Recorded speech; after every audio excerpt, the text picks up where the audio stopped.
From courtside of the virtual hardwood, it's the NLSC Podcast, a weekly show for basketball gamers and hardcore hoopheads. This is episode 548. I'm Andrew in our forum, Andrew NLSC on X.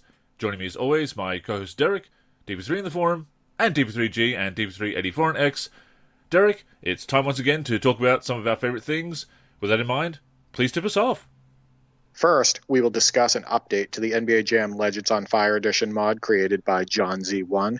Second, we will talk about real hoops.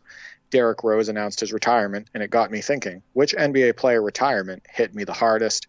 Lastly, I asked the community, what modes are you spending the most time with on NBA 2K25? So, Andrew, you spoke with John Z1 this week as it relates to an update, as it relates to the NBA Jam Legends on Fire Edition mod.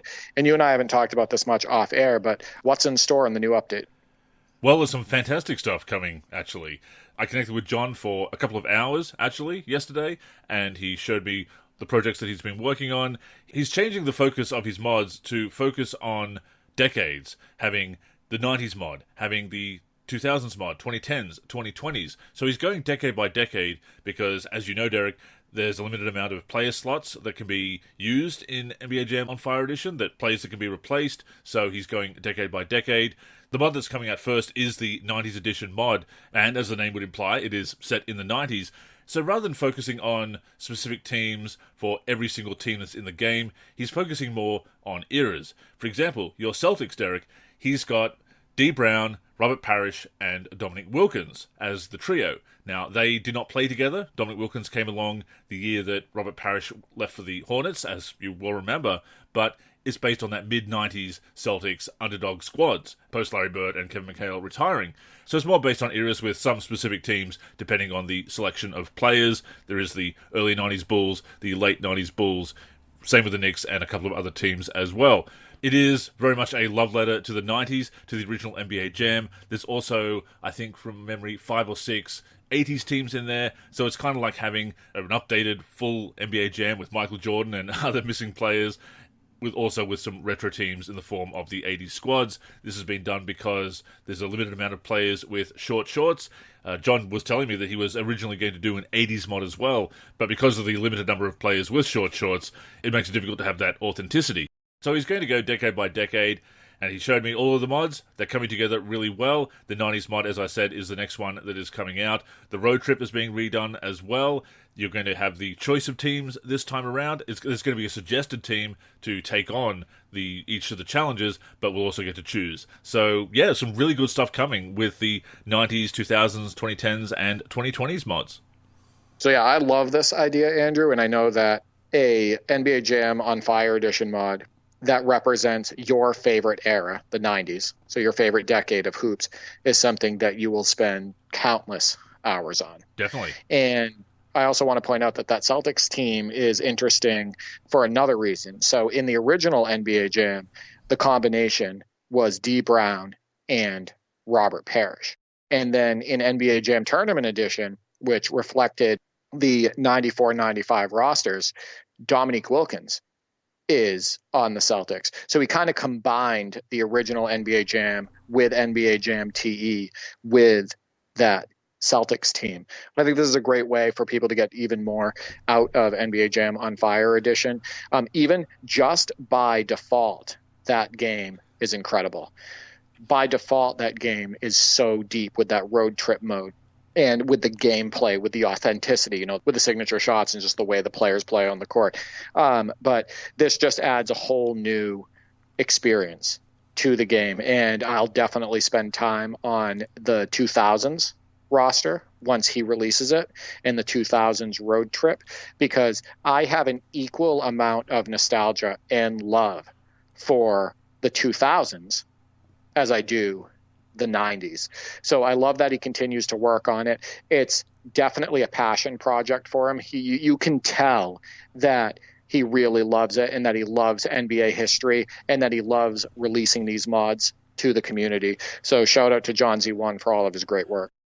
Absolutely. And you also mentioned that he's pretty much figured out how to do anything and everything with arena editing now. You should see some of the new courts. The late 90s Rockets court looks fantastic. You and I are big fans of that branding. The jerseys look amazing. He's added Scottie Pippen's shoes from the late 90s as well, so that's really cool to see. MJ and Pip have those custom shoes. All of the coaches are updated on the sidelines now across the league. The Team USA is in there. The Dream Team is in there. That's really cool. And some other bonuses as well. Fletch, he's an unlockable character. There's going to be unlockables this time around, and some other bonus teams for each era. So yeah, I'm just really impressed with the amount of work that he's done. He's also found out how to have all of the players have the right jersey numbers. That was a limitation in the first release of Legends on Fire Edition. He's got around that, being able to get everyone with accurate jerseys and jersey numbers, just being able to polish up the work that he's done and continue to discover these new techniques and things that he can change. And yeah, I'm really looking forward to it. Well, you know me, Andrew. I will always stick up for the Houston Rockets pajama jerseys. Absolutely. I love them. I loved them when Steve Francis and Yao Ming were wearing them. I loved them when Hakeem, Barkley, and Drexler were wearing them. I didn't like them as much when Pippen was wearing them because I wasn't a fan of Pippen on that Houston team, to be honest with you. And I don't think Barkley was either. Apparently they feuded and whatnot in that 98-99 shortened NBA season. But yeah, no, I think this is a great idea. And the fact that he is putting so much time and effort into a game that came out almost 15 years ago, and the fact that so much of the NLSC community continues to tackle these classics, continues to tackle games from the past, both on NBA Live and NBA 2K and arcade games like NBA Jam. Just super impressive stuff, and I hope that never stops. I hope people always give these games the love that they deserve. Same, and I find it very inspiring, just as I found your work on the Ultimate Classic Teams roster for 2K17 inspiring, because for so many years, Derek, and I've talked about this before in articles and on the podcast, I was spending so much time making rosters for games that I was no longer playing and really getting burned out on that, and because it wasn't projects that I was really passionate about. So something like the ABA roster that we talked about last week, other ideas that I have in mind for NBA Live 06 and a couple of other favorites, yeah, I can really sink my teeth into that. So I'm very much inspired by John's approach, and yours, of course. Yeah, I loved working on the NBA 2K17 Classic Teams roster, and I continued it a few years after that game was no longer the newest release, right? That's how you know that you loved a game and still love that game. And yeah, I'm thinking about getting back into modding on NBA 2K19 and helping Stildo polish and finish up the many classic single seasons that are being created for that game. So yeah, modding can be really fun, but it takes on a whole new level of fun if you love the game that you're modding. You have to, especially for a big project, because you will burn out or you'll lose interest. It'll be hard to get motivated. You identified correctly, that's why my 2K11 roster fell apart. I had the best of intentions, but not feeling as positive about the current NBA, not necessarily knowing if I wanted to play 2K11 with current rosters. I do love 2K11, I hold it in very high esteem, but I wasn't sure if I necessarily wanted to continue to play it regularly with an update. It's just hard to get motivated to make a mod if you're not all in like that. Yeah, and I'm actually thinking about creating a few cyber faces for NBA 2K25 for the WNBA, actually, because my brother Mark is super into it right now, and we have an against season that we're having a blast with, but there's some faces missing in that roster. Lexi Hull has a generic face for the Indiana Fever, the Chicago Sky, Kennedy Carter, she has a portrait, an accurate portrait, but her face is generic. She doesn't have her own cyber face. Same with Cardoso on that team. And there's several other players in the league, important players, that are missing cyber faces. And that would be fun for me, right, to create those faces, because we are having fun with the WNBA. It's something that we're enjoying on the virtual hardwood. So that wouldn't feel like work. Exactly. It's a problem you've noticed while playing. So it's going to enhance your enjoyment. Exactly. So, Andrew, to cap off this segment, in your talks with John Z1, did he discuss a potential release date? Yeah, if all goes well, by the time this podcast goes live, The 90s mod will actually already be out. It was basically complete when he was previewing it to me. Just had a couple of details he wanted to polish, so it should already be out. If it's not out already, it'll certainly be out very, very soon. And then over the next few months, into early 2025, the next projects will be coming along. So some really good stuff in the pipeline. Awesome. So for our listeners, you can find that mod and information on how to download it and all the updates, etc., on the NLSC forums in the other basketball games section. Before we go on, a reminder that the NLSC podcast comes out every week on the NLSC, nba-live.com, as well as our YouTube channel. We're also on Spotify, Apple Podcasts, and other podcast apps. If you're listening on any of those apps, we'd greatly appreciate a review. To keep up with the show and everything we're doing with basketball gaming in general, connect with us on social media. On Twitter and Facebook, we are the NLSC. We also have an Instagram, NLSC Basketball, and on YouTube, we're youtube.com/NBA Live Series Center.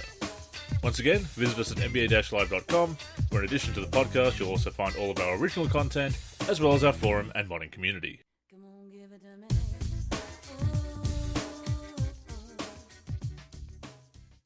So, Andrew, our second topic for this week's show. Derrick Rose, he announced his retirement. Obviously, that probably hit you pretty hard, based on the fact that, you know, you being a Chicago Bulls fan, his MVP season, that 62-win season in 10-11, you know, the fact that you really enjoyed watching him play, and, you know, he had his injury and it was a big blow to the franchise and they were never really able to recover. But it did get me thinking, which NBA player retirement hit us the hardest?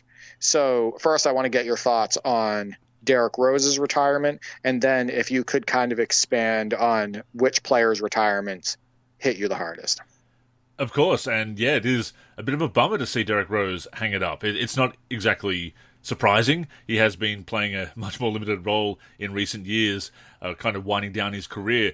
Was kind of expecting it maybe a couple of years ago as well, but certainly not too surprising. But yeah, it is sad to see him go out like this. I'm glad that he's at peace with his career. That's the main thing for him, and that he's happy to spend more time with his family. That's fantastic. I do wish there could have been a farewell tour with the Bulls, one more return. We've seen a lot of players go back to and become familiar faces back in familiar places in recent years, Derek. Seems to have happened more in recent generations than older ones when older players moved on. So I was hoping that he might return and be that spark plug off the bench, at least sentimentally go out a Bull, because it's not like the Bulls have had much of a plan otherwise, so might as well have that sentimental run. That didn't happen. That's a shame, but, you know, he got to play for Memphis, where he played college ball, obviously, so there was that sentimentality there. Yeah, Derrick Rose, loved watching him play. We were talking about that on a recent show, actually, the what could have been, and there are some wistful what-ifs when it comes to his career, but the fact that we had those few years where he was such a promising player, and that he did emerge a star, become the MVP, that there was hope in Chicago again after some rough years, after some underdog years. Look, I'll always appreciate that we had that. And I've seen on Reddit, there's some Bulls fans saying, well, he didn't do enough to have his jersey retired. Apparently it's unofficially retired, number one, which I think is only appropriate. I don't think that Jordan and Pippen should be the standard, because that is a very high bar. And I'm not saying retire everybody's number willy-nilly, but at the same time, Rose came along, reinvigorated basketball in Chicago, got the MVP, got to the Eastern Conference Finals. If not for the injuries, I think they would have been at least a contender for years to come after that. So I would be all in favor of his jersey being retired. I mean, they just announced that the Memphis Grizzlies are going to be retiring Tony Allen's jersey. Yeah. Number. So this isn't a knock on Tony Allen. He was super helpful with the Celtics. He was on that 07-08 championship team. He was on those incredibly defensive-minded and successful Memphis Grizzlies teams. But I'm sorry, if Tony Allen can have his jersey number retired, I'm sure that we can also make an exception for Derrick Rose, considering he's a former league MVP and, you know, what he was able to do for that franchise when he was healthy. And I do think that when you think about retiring somebody's jersey, it's not about the length of time that they were healthy. I don't think it should have as much to do with that. A lot of it, to me, is what did they mean to the franchise? Exactly. Right. And I think that Derrick Rose meant a lot to the franchise. In fact, what he was able to do was the most success that they had by far since Jordan's retirement in 97, 98. So, I think it would be a no-brainer to retire Derrick Rose's jersey in Chicago. It just seems some Bulls fans have a weird idea about jersey retirements, that it has to be this sacred thing that you have to be one of the best players, absolute top players of all time to have the jersey retired. And again, the double three-peat, six championships, if that is the standard, then you are ruling out a lot of players. Joakim Noah, Lowell Deng, you don't want to retire too many jerseys just for the sake of it, but at the same time, if they meant something to the franchise, then I think it is absolutely appropriate. So I would totally be in favour of it. As far as other players, look, I wish I had a more original answer for you, a more surprising answer, Derek. And there is a player that I'll bring up that may be surprising, but obviously Michael Jordan, when he did retire after the 98 season, technically retired in early 1999 as the lockout was coming to an end.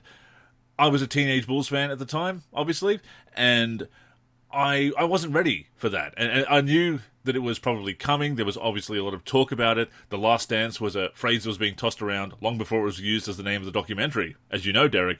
But still, in my mind, I was hoping one more run, one more season where he'd rack up huge scoring performances and hit that 30,000 points, which he obviously did with the Wizards when he came back. I was not quite ready for that to end, even though I knew that that it was very likely. But when they were celebrating the 6th championship at Grant Park there, Derek, and MJ wouldn't shut the door on returning, part of me hoped that he wouldn't. But that was kind of heartbreaking as a teenage Bulls fan to have to say goodbye to MJ after he came back, not that long before that. Also feeling like he had more in the tank. Yeah. Right? Like, I mean, going out... He was still MJ. As an NBA champion.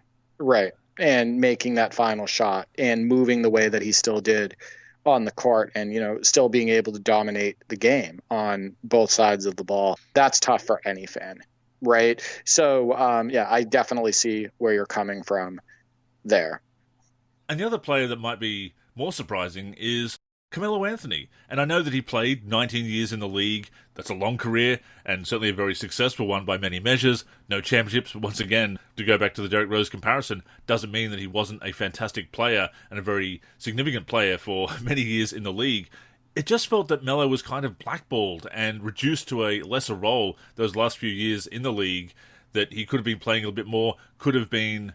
I mean, yes, I do appreciate that he took a back seat as he was getting older and not trying to be the star when certainly he was somewhat in decline. But it was just a shame that he was kind of forced out of the league, sat out a year, and then retired. I felt that he deserved more dignity than that. I said to my brother while this was going on, we were watching an NBA game, and I saw Garrett Temple out there. And I was like, you're telling me that Garrett Temple belongs on an NBA roster getting these big minutes and not Carmelo Anthony, right? No. And those are the things that, cross your mind when you know of a talent like Carmelo Anthony and you see all of these players in the league where he is certainly better, whether he's a bench player or a starter. He was still a lot better than a lot of starters that were in the league at that time. And I didn't mean to, send a stray at Garrett Temple, but that was the example that I used at the time. Yeah, it definitely seemed like Melo was blackballed. You know how I stated on last week's show that I felt like the league was done with Allen Iverson, after his Pistons stint. Absolutely, and whatnot. I feel like it was the same with Carmelo Anthony. I feel like the league was done with him. And that's a shame. They were trying to move on, and that's a shame because I think it had less to do with basketball and more to do with other factors. Politics, if you will, obviously. Yeah, and, right.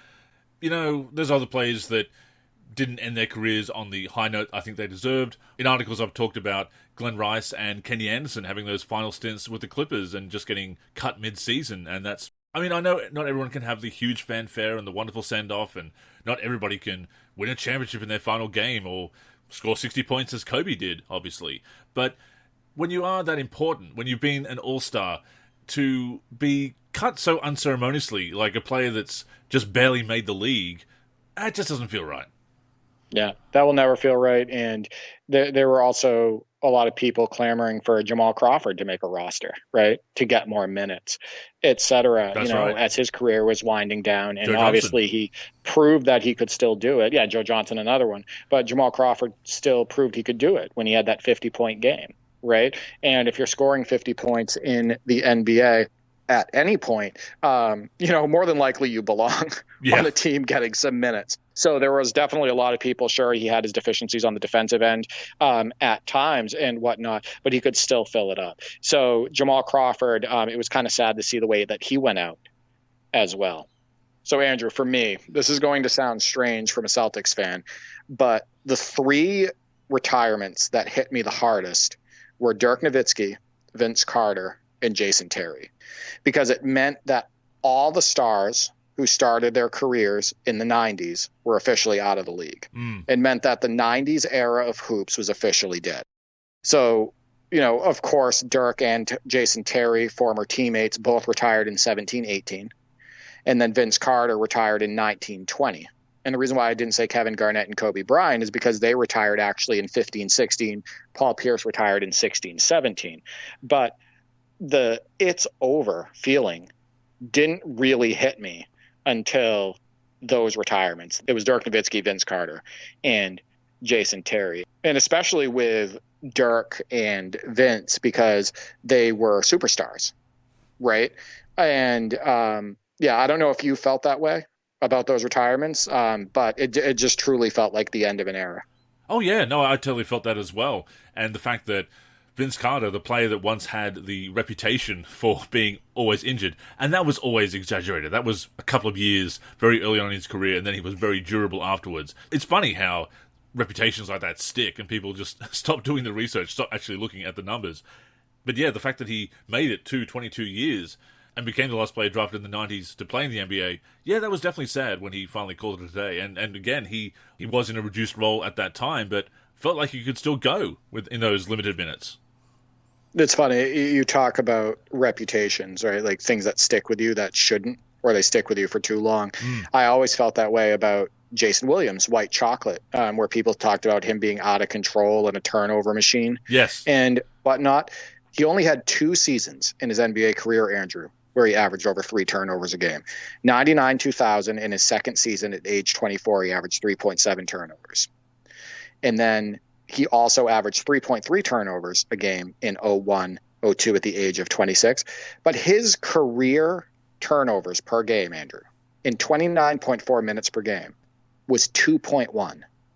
That is in control. That is the opposite of out of control. And if you compare his turnover numbers to what's happening in the NBA over the last 10 years with guys like Westbrook and Harden and so many other players in the league, if Jason Williams was considered out of control and he had that reputation, those players that I just mentioned and more across the league, we should only be talking about their turnovers, right? That's how much higher their averages are and how much more they produce. So I always thought that was funny because Jason Williams never averaged more than 4 turnovers a game, and a career average of 2.1 for a point guard who had the ball in his hands all the time is incredibly low. Yeah. So it is funny how that sticks with you though, right? Because you'll still see those comments. Yes. You'll still see those comments on social media where they'll be like, well, he was a turnover machine. They'll like do a highlight reel. They'll show him making great passes and they'll be like, yeah, well, he was out of control most of the time, or he was a turnover machine and blah, blah, blah. You have absolutely no idea what you're talking about. Listen to this. 03-04 season, Andrew, 1.9 turnovers a game. 04-05, 1.8. 05-06, 1.7. 06-07, 1.6. 07-08, 1.4. 09-10, 82 games, 18 started over 20 minutes a game, 1.1. And then even earlier in his career, he averaged under 3 turnovers a game his rookie year. He averaged 2.1 in 2000-2001. That reputation sticks with him today, but it's not accurate. It's ridiculous. And the other piece of this too is he was putting up really good assist numbers in these seasons. So 7.3 assists in 99-2000, 8.0 assists in 01-02, 8.3 in 02-03. So while he was having these really low turnover per game averages in his seasons, he was also dishing the rock and getting some good assist totals. So yeah, miss me with that. Like I think that that's ridiculous. And yeah, that is interesting. Another great example of that reputation sticking with no basis in fact, in stats. And we talk about how people love stats these days.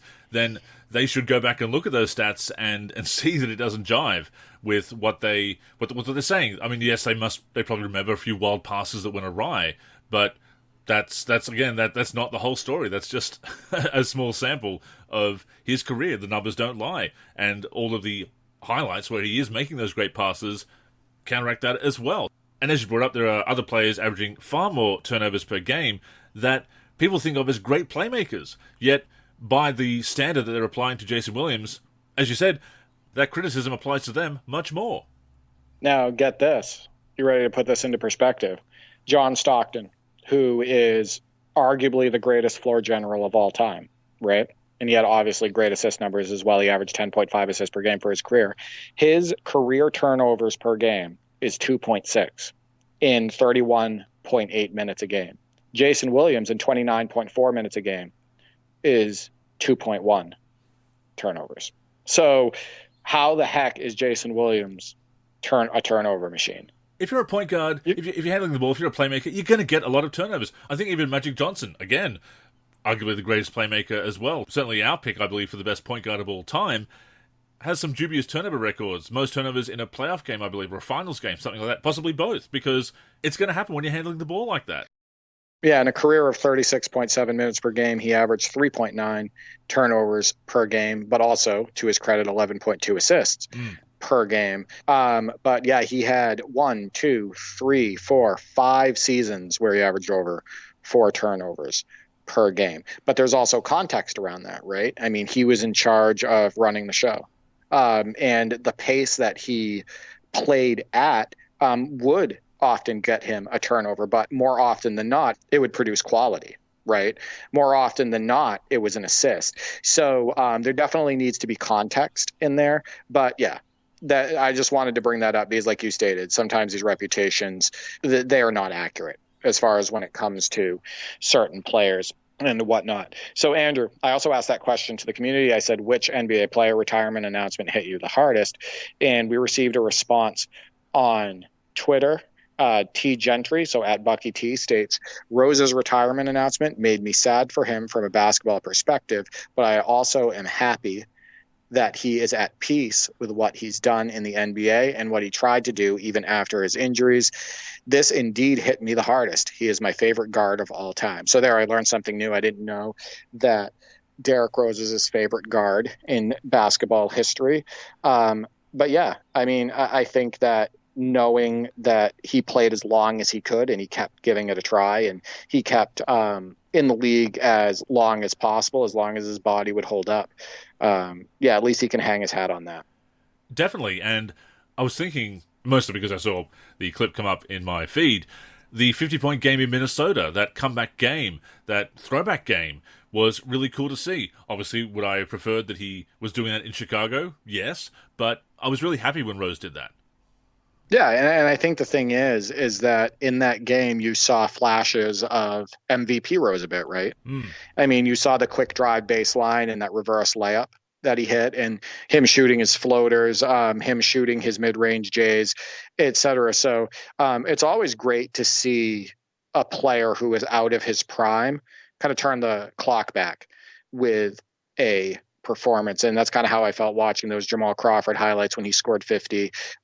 It's how I felt pretty much every single time an aging player has put on a performance like that. It's super impressive.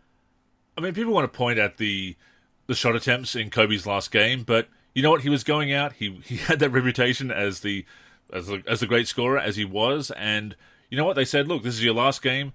Not every player chooses to do that. MJ had a fairly modest final game, didn't take as many shots, didn't play as many minutes, did come in for that final dunk and the free throws and the standing ovation walking off in Philadelphia there. But Kobe wanted to take those shots. The team wasn't going anywhere. They had missed the playoffs. That was definitely going to be his last game, so why not? Let it fly. They even did that for Udonis Haslem. The Heat were like, we are going to give him the ball and we are going to let him work, and he deserves this. And I do believe that Haslem, even though not a star, deserved a quality send-off because he was a leader on that team. He was a staple. I don't care what his numbers stated and whatnot.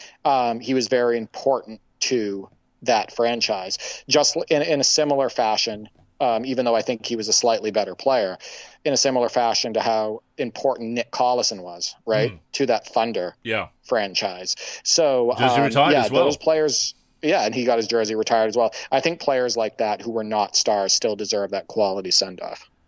20 years for one team as an undrafted player, unprecedented. That means something. Exactly. So we also had a couple of responses on Facebook.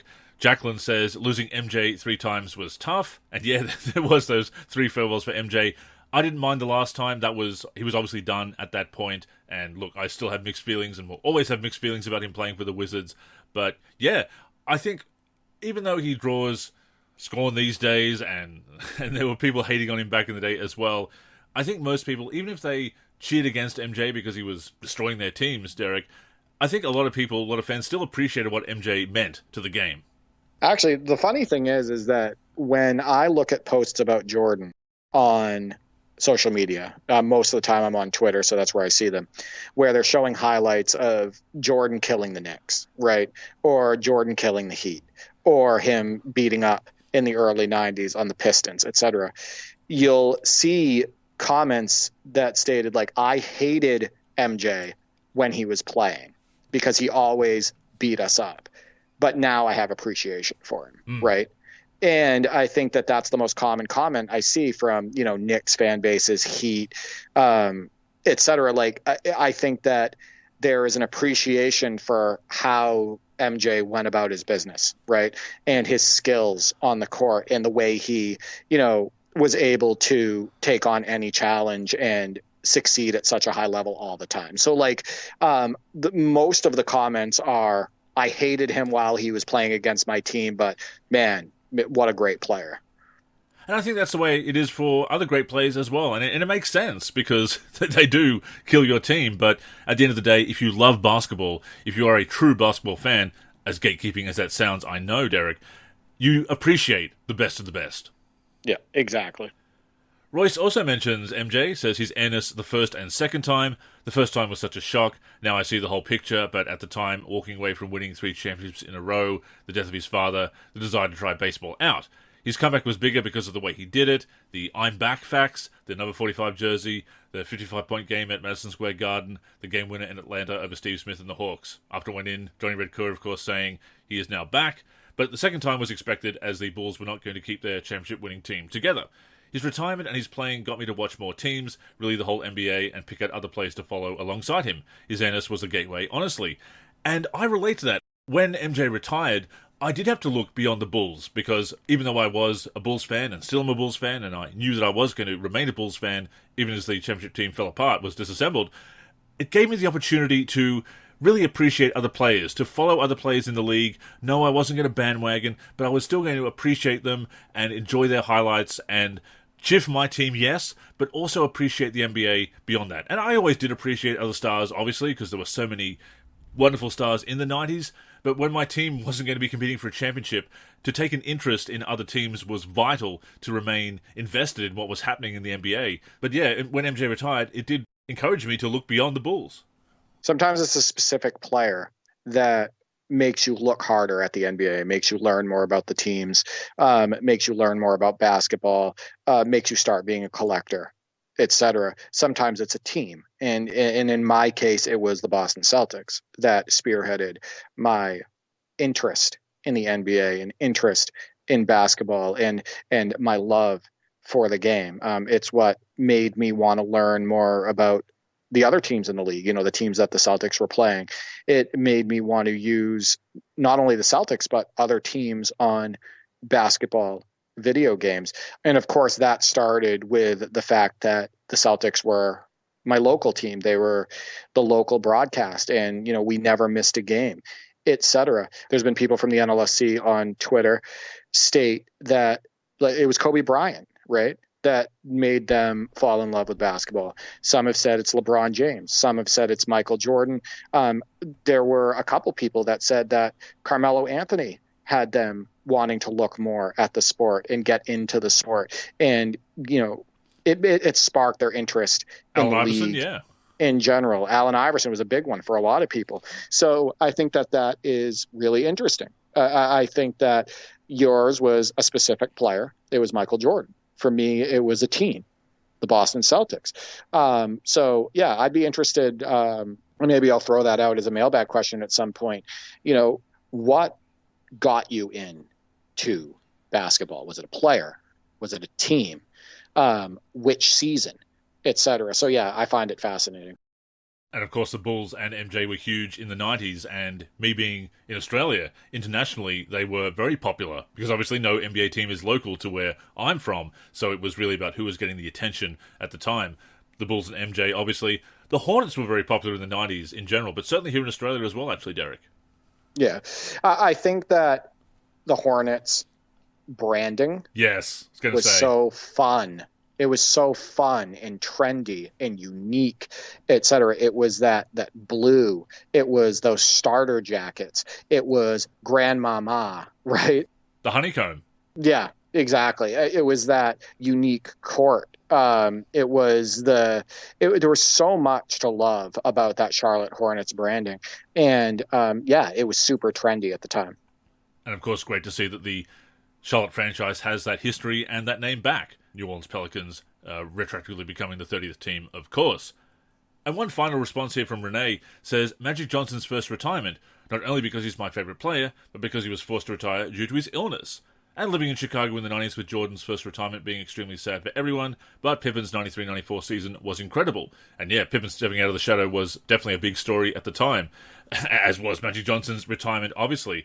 And there's been some debate about whether it was a good thing for the Lakers that Magic came back in 1996, whether it interrupted team chemistry, whether it was more about giving him one final run than the future of the team. But then Shaq arrived the next year and Kobe arrived as well, so ultimately didn't ruin their future, Derek.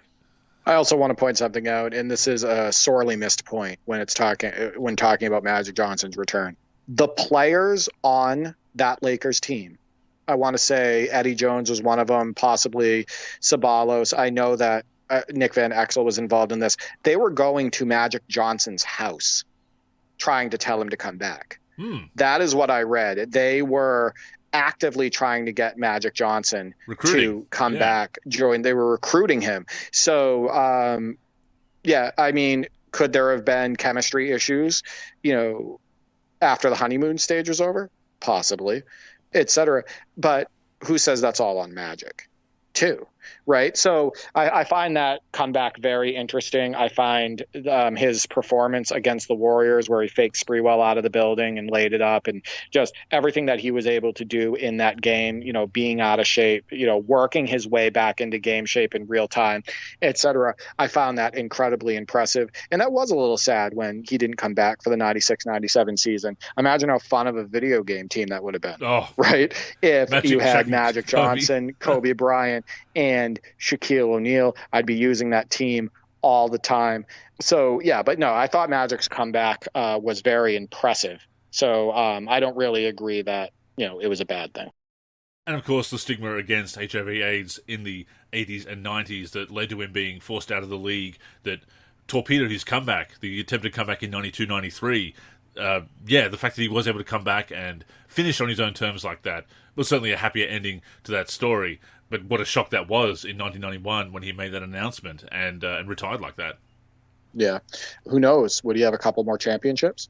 I don't know. Could he have interrupted Jordan's first or second three-peat? I don't think so. I think it was Jordan's league at that time. But that is one of the what-ifs, because he was one season removed from an MVP, and he was still playing at such a high level when he had to announce his retirement. So thank you to the community for the responses to that mailbag question. Now on to the next, Andrew. I asked the community, what are you spending the most time on with NBA 2K25? And I stated, I'm looking for rough percentages. And I gave an example, 70% my NBA, 20% WNBA season, and 10% play now.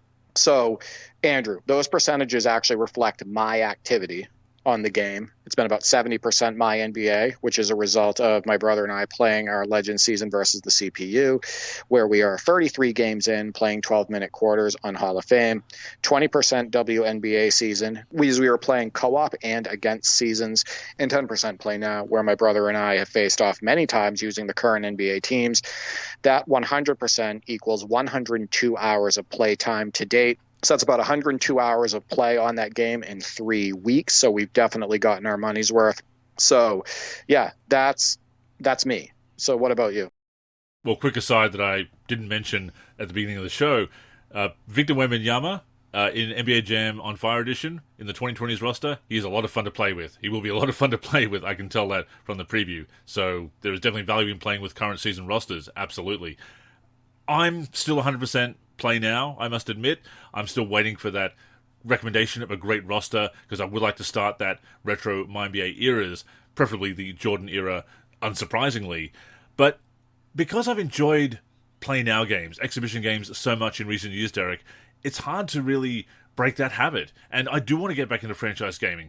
I don't really want to get into my career. I've heard that it might be a bit better this year, but I've just done that grind so many times. I've got my 2K14 my career going. By the way, my 65-game winning streak came to an end, Derek. I blew a game, so I'm not going to go undefeated this season. I blew it. But, yeah, as far as 2K25 is concerned, play now has been where it's at for me, and I've enjoyed that. And it's been low-stakes gaming, obviously, and that's been such a staple for me these past few years. But, yeah, I still want to get into my NBA eras when I find a roster I like. I take it you will not be posting those highlights of that loss on the NLSC YouTube. Oh, a couple of them are good. They'll be in the compilation, but the game itself will not be spotlighted, lost to the lowly Grizzlies. How did that feel? Disappointing, but you know what? Taking losses on the virtual hardwood in career mode and franchise mode, that is just part of the experience if you didn't play well. I was messing around. I didn't take control in the fourth quarter as I should have, so it's on me. And now I have to pick myself up again and for year 7 try and go for 82-0. So just part of the experience. I've become more comfortable as I've gotten older with losing on the virtual hardwood to the CPU. Yeah. And the reason is because it presents more of a challenge. It is more realistic when you do actually get a loss, and it kind of makes you adjust your play style and it makes you focus more. Agreed. And bounce whatnot. Back. So yeah, exactly. Bounce back. So before we get to the community responses related to this question, I wanted to give a few tips as it relates to the WNBA and NBA side of things. So as it relates to WNBA gameplay, put the game speed at 60. The movement sliders at the bottom of the sliders at 4282, and increase agility, speed, and ball handling for user and CPU to 55. Trust me, it makes the experience far better. By default, the WNBA is playable, but it feels incredibly sluggish on the sticks. Those tweaks fix that problem for my brothers and I, and we are having an absolute blast. You will see that a few gameplay videos have been uploaded recently based on WNBA action, and you'll see how loose and fun that gameplay looks. Another tip, this time for the NBA side of things, try shooting with the low risk reward option. Turn body up sensitivity to 5 or even 0 in the sliders, and try game speed at 53. You can also try putting the movement sliders at the bottom of your slider set to 4777. All of those changes will loosen up the game, and I promise you, you will get more enjoyment out of it. Of course, I am talking about my NBA, Play Now, and other play styles where you can adjust sliders. Unfortunately, you are stuck with default sliders on my team, online play, etc. And then one more piece, Andrew. For performance on PC, just a reminder that medium settings on this game still looks great. If you're having stuttering issues or input lag issues, try playing on medium or a combo of medium and high. Shader detail level appears to be the biggest hit on performance. Also, 1080p at 60 FPS, where your monitor matches those settings, could also fix any stuttering problems or any input lag problems. Someone in the forum mentioned that they were having issues with stuttering and input lag, but they were trying to play at 144 FPS. It sounds like their PC can't handle that, Andrew. So trust me, for anybody having these issues, 60 FPS still rocks, and I recommend it. And definitely try those medium settings if your computer is having trouble handling this game. And sometimes it may sound like on paper that your PC can handle it, but there might be a problem with your particular hardware, your particular video card. It seems like there might be some issues possibly with NVIDIA cards. We've noticed a lot of people with NVIDIA cards, and I don't say this to be anti-NVIDIA, Derek. My hardware is Intel and NVIDIA, but it does seem to be a recurring issue. You have AMD, your game has been working flawlessly, so there might be some issues there. This might be something to report to 2K, obviously, in our bug reports thread. But yeah, definitely give those settings a try. Yeah, it also seems like it's only with certain NVIDIA cards. Yes. Right? Like one is the 3080. I keep seeing that one brought up, but then other people with even less powerful cards are not having those issues. So yeah, like you say, let yourself be heard. Let them know if there's a bug. Let them know if your performance isn't what it should be, but also try those tips that I mentioned. So, Andrew, let's get to the responses. Teddy Bear the Gamer states that I'm in my era, of course, LOL. I'm having a lot of fun. Obviously, Teddy Bear the Gamer loves the My NBA era's rosters. I'm pretty sure, even though he had a Scoot Henderson game winner in this week's NLSC Top 10, that he spends 99% of his time in My NBA eras. He loves retro hoops, and he makes great highlights. Steven at the Live King states 50% play now. For now, he says in parentheses, 25% the playoffs, 20% my NBA light, and 5% my career, slowly boosting my build.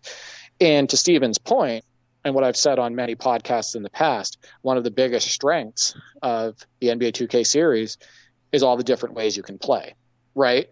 So he's playing 4 different parts of this game, and that's giving him his fill, right? So that is definitely one of the best parts of the 2K series.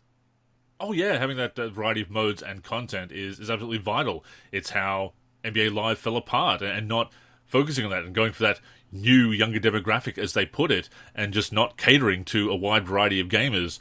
You can't do that in the 8th generation onwards. Exactly.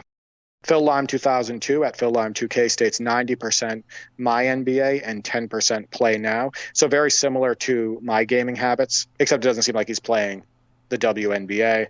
T Gentry at Bucky T states 95% my NBA or my NBA eras, 5% play now. I stopped playing the career mode since 2K23. So yeah, he's done with the career mode. He's getting his fill with the offline portions of the game, and there's definitely nothing wrong with that. You get to stay out of the drama, you get to stay out of the connection issues, and you can just play the game the way you want. You can make adjustments to sliders, all of that stuff. So yeah, smart on Bucky T's part, and he has gone away from my career play, much like you. Yeah, and when you've been through my career a few times over the years, every year starting back at square one, a 60 overall player, it does get tiresome, obviously. And I think it also gives you a very skewed impression of the gameplay, because you are playing with such an underpowered player out of the gate, and you're used to doing all these wonderful things with your souped-up player the previous year, getting throttled back to square one, a 60 overall player, without all the animations, without the badges, without the ratings upgrades. You don't have as good a time. That leaves a worse first impression. And of course, the grind is very tiresome when you do it year after year as well. So moving away from that has been very healthy for me. And yeah, Bucky T, I'm glad it's been positive for you as well. Yeah, definitely good stuff. Now, on the other hand, Mace at King J Mace stated he's still spending 60% of his time in my career, 30% my NBA, and 10% play now. Seems like most users are spending a little bit of time in play now, just to throw teams on the floor, maybe get more used to the game and whatnot. But I know King J Mace is a content creator, and he has my career content go up quite a bit on his channel, and I think that that's probably part of the draw for him, right? Playing that mode, and if he likes the game enough, he probably has fun putting those videos together. Him at Shrek 2 Fanboy states 80% my NBA, 19% play now online, and 1% my career. He states enjoying this game more as time goes on, honestly, probably my favorite 2K since 16. And I have seen that, Andrew. I've seen a lot more positive comments about NBA 2K25 this year, as opposed to NBA 2K24. I'm seeing some people state that it's their favorite in a decade. It's their favorite over the last 5 years, or it's their favorite on PS5 gen. I also want to make another point. You notice how many people are playing my NBA? Just to let everybody know, offline content people being able to customize their experience, all of that stuff, that still takes the cake. That still is such a draw for so many gamers of all ages. And that's one of the biggest reasons why NBA Live 19 was kind of a flop. Why it really couldn't compete with the NBA 2K series is because they went full throttle into the online stuff and just forgot about the offline gamers, right? And my NBA is such a high percentage of most people's playtime. And you're hearing that in these responses. And yeah, offline play will always be a big thing, and that depth is very important. It's actually really nice to hear when you think about all the times that pundits have said, oh, offline play is dead, single player is dead, online gamers getting very gatekeepy about it and saying that it's all about the online scene. Who wants to play against bots? Well, people who don't want to deal with the toxicity of the online scene, quite frankly. And I speak from experience. I've been there. I played many years online, Derek, so I can... so I'm not just going off second-hand information here. And I love to see it. As much fun as I've had online and playing with the guys during those years, I was also playing My Career as well. And to King J Mace's point, playing My Career, if you're not burned out on the mode, if you're enjoying the grind and leveling up and certainly playing the NBA side of My Career, or even the online side, of course, then that's great. Again, that's why it's important to have this variety of modes and content in the game. So as long as you're enjoying the game, these games are meant to be enjoyed. That's the main thing. Right. And again, there's something for everybody, right? Yep. He's still enjoying, other aspects of the game, and other people who don't want to touch My Career, they still have a lot of content. And of course, you can go back and forth. Exactly. Miguel Velasco 41 states 100% My NBA and My NBA eras. There you go. Dom, but not Domus at The Bad Deal 45 states 95% My Career, 95% Rec, 5% Park. That makes up that 95%. And 5% My GM. Somebody playing My GM, Andrew. There you go. That's the first I've seen it. Yeah. But he's probably happy that they brought that back. And then the last response on Twitter was Jan at Zion Williamstan, creative name, I like it, states 100% My NBA. It says it all. The single-player experience, or local multiplayer, in the case of you and your brothers, is not dead. It is still relevant in 2024. I love it. Yeah, this is, I hate to say it, but it's kind of heartwarming. Right? Yeah. It's heartwarming to see that, see that the majority of responses are related to that offline gameplay experience. I do like to see when people state they have fun with the online scene, because the point is that we want people to have fun with these games. But there's been a lot of people over the recent years who kind of made it sound like offline gaming should be second priority to the online scene. But I couldn't disagree with that more. I think that offline and online gaming are both important and both should have depth. It's an elitist attitude to suggest that your mode of choice and only your mode of choice should be important. And I do see that a lot with the online scene, that toxicity, that elitism firsthand, and the talking down of playing offline. But the whole reason these games became popular, Derek, is because they were such great single-player experiences, and sure, multiplayer experiences as well, but focusing on the simulation aspect, being a great virtual representation of basketball. That is what made 2K so successful. That's what allowed it to overtake Live, being more realistic, being deeper, being that better simulation. So the online scene is certainly important, and we want all modes to get attention, content to get more attention as well. We've talked about the deficiencies in the retro content, obviously. But yeah, this is NBA 2K.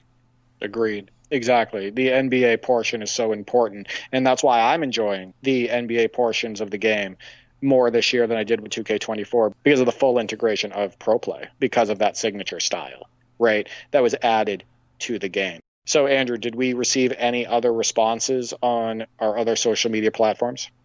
Yes, we had Royce weigh in once again. Says 90% play now, 10% WNBA on a PS4 copy of NBA 2K25. So a lot of us are playing on PC or one of the 9th gen consoles. Royce is playing on the 8th gen console, their PS4.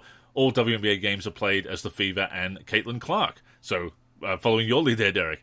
NBA Play Now with a mixture of all-time classic and current teams. Mentions playing a great game with the 2010 Trailblazers, beating the 2003 Suns, and is also playing with the current Mavericks as well. having a lot of fun playing with Kyrie Irving and Luka Doncic. No surprise there. Also throwing the all-time teams on the floor. Mentions being disappointed with the absence of Bill Russell. That is certainly unfortunate. As we've said before, hopefully they can come to terms with his estate and get him back into the game. But also mentions hoping to find a suitable custom roster. So I love the fact that he's playing the WNBA, and I am curious how that plays on PS4 gen, because obviously I don't have that version of the game at this time. I'm hoping that it has at least the same level of detail as the PS5 version. My brother Mark is the biggest Caitlin Clark fan that I know. He even went to a Fever game in Indiana. That's a 14-hour drive and whatnot, and saw them play the Sun. This wasn't during the playoffs. This was during the regular season, and they did win that game. And so that was a big thing for him. That was a great experience. So I do love to hear that somebody else is also playing the WNBA and NBA 2K25. Yeah, and I want to make a couple points here. There is absolutely nothing wrong with picking up the PS4 version of this game. The PS4 and Xbox One consoles are amazing. Right? Like, it was a great generation for gaming. So many quality games, great graphics, a lot of games with just awesome gameplay. The tech on PS4 and Xbox One is just fantastic. And I saw a thread recently on Twitter, and it was a very popular thread. It said, how could anybody still be playing the NBA 2K series on PS4? And it had like a crying face on it. And unfortunately, the person that posted this has tens of thousands of followers, and people were talking in the comments about, you know, how broke can you be and all of that stuff. It's not even about that. It's the fact that these consoles are great. And first off, that also wouldn't matter, but these consoles are great. They're releasing on these consoles for a reason, because there's so many people still on those consoles, on that gen, etc. Like, stop judging people for the way that they play these games and the versions that they have. It's ridiculous. Judgmental, rage-baiting social media posts disgust me. It's the laziest kind of content and engagement that you can go for. Also, the potential classist nature of shaming people if they can't afford to upgrade. You know, that is not something to poke fun at, to point fingers at and laugh. So that is just so immature. Shame on whoever posts that. You are a gross human being. It is no different than the people that are iPhone snobs, right? Like, you'll see the posts like, I would never date anybody who doesn't have an iPhone. Like, are you serious right now? Like, how ridiculous and snobby can you be? Or how people are materialistic about, you know, the cars that they drive or that they see others drive and all of that stuff. Like, stop being stupid. Designer clothes. Right? Yeah, like, absolutely. Yeah, like, I am not broke because I have a Samsung, right? I don't like the interface on the iPhone. I don't like the lack of customization on an iPhone. Like, there are reasons why I don't have an iPhone. And I think that the cost of iPhones is absolutely ridiculous. They don't give me any special abilities that I don't have on my Samsung, right? So there's reasons, right? Maybe NBA 2K25 for Royce and for a lot of people is good enough on PS4 gen. In fact, some people have stated that they think that it plays better, right, on PS4 gen than it does on PS5. So some people just prefer it, etc. So yeah, I hate that materialistic BS. I hate the way people act about stuff like that. And the funny thing is, it's not just kids, right? Like, you'll see teenagers do stuff like this, but it's also young adults, sometimes middle-aged people and whatnot. One thing that I've learned, Andrew, is that, you know, when I was younger, I would look at older people and be like, oh, they seem so much older and so much more mature. But now that I've gotten older, I realize that people really don't change. We're all big kids, yeah. Right. I've realized that, you know, as I've gotten older, the people who were kind of crappy when I was younger are still kind of crappy. Yeah. The dispositions they have, they still have those dispositions. You know, the people who had drama and who were dramatic back then, you know, most of them are pretty damn dramatic now. Right. So it is funny how that changes and your perception of everything. But yeah, stop being judgmental and just be a good human being. And you see it a lot. You see a lot of posts. Imagine being an adult and still playing video games. Imagine being an adult and still watching anime. And some of it is just rage baiting for engagement, because you'll see them get a post go viral, and then they're promoting something underneath it and like a Twitch stream or a SoundCloud or whatever, and I love the responses to that saying, really, you think anyone's going to listen to your music or watch your stream just because you posted this rage bait engagement? No, it's so it's ironically immature, and yeah, I prefer people who put out quality content, and that is certainly what we strive for, so I admire other people who do the same, not people who just troll for engagement. Right. I'm not judging you or saying anything to you for binge watching Desperate Housewives. And I'm not saying Andrew does that. I'm saying I was people gonna say. in general. Right. Yeah. Andrew never, from what I know of, Andrew is not a big fan of Desperate Housewives. I don't even know if he watches it. But the point is that you binge watching The Big Bang Theory or, being addicted to watching like CNN or Fox News and all of that stuff, that doesn't make you any better, or certainly not more creative or anything like that than somebody who's, watching another one of their favorite shows or playing video games or modding, et cetera. So yeah, just like I said, it's not hard to be a good person. I mean, I do think my love of MASH makes me a man of culture and taste, but, there you go. That and The Simpsons. Of course. Yeah, so many Simpsons references. But thank you once again to everybody who responded to the community questions this week. As always, we love having that interaction, talking basketball and basketball gaming with you as well as with each other. And as always, please keep the discussion going on social media, in our Discord, and in our forum. Absolutely. Thank you to everybody who responded to both mailbag questions. I look forward to putting them out every week. And we will be back next week with more basketball and basketball gaming talk. But for now, that has brought us to the end of this week's show. As always, we thank you for tuning in. Please join us again next week and every week on the NLSC, nba-live.com, our YouTube channel, or wherever you listen to podcasts. In the meantime, make sure you're following us on social media. That's where you can get in touch with us. And of course, stay up to date with all of our content. So Derek, go ahead and plug the handles. You can reach me on X, formerly known as Twitter, at D43G and at D4384. I'm also on the NLSC, D43, and on YouTube, D43. As for me, I'm Andrew in the forum and Andrew NLSC on X. The NLSC is on X and Facebook at the NLSC. We're also NLSC Basketball on Instagram and Threads. We're on YouTube at NBA Live Series Center. And of course, keep a look to the NLSC itself, nba-live.com, for everything we do for basketball video games. So, thank you once again for tuning in, and until next time, I'm Andrew. And I'm Derek. Go get buckets, everyone.